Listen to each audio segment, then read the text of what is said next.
Chicken দিয়ে পটল ভাজি করার জন্য প্রথমে পটলগুলো উপরে খোসা ছাড়িয়ে নেব একটা ছুরির সাহায্যে। এরপর এগুলোকে কুচি কুচি করে কেটে নেব। একটা পেঁয়াজ আর কিছু কাঁচা লঙ্কাও কেটে নেব। এবার একটা কড়াইতে সামান্য রিফাইন্ড তেল দিয়ে এর মধ্যে হাফ চামচ জিরা দিয়ে কেটে রাখা পেঁয়াজ এবং পটলটা দিয়ে দেব।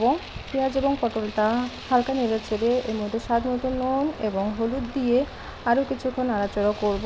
রান্নাটা অল্প আঁচে করতে হবে।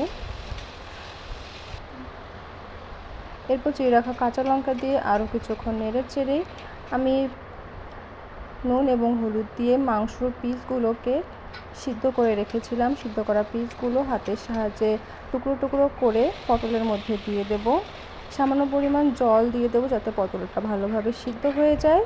একদম লো ফ্লেমে ঢাকা দিয়ে পটলটাকে 10 মিনিট রেখে দেবো। 10 মিনিট পরে দেখুন পটলটা একদম গলে গেছে। সামান্য একটু গরম মশলা পাউডার দিয়ে নেড়ে চেড়ে নিলেই রেডি পটল ভাজি। Thanks for watching.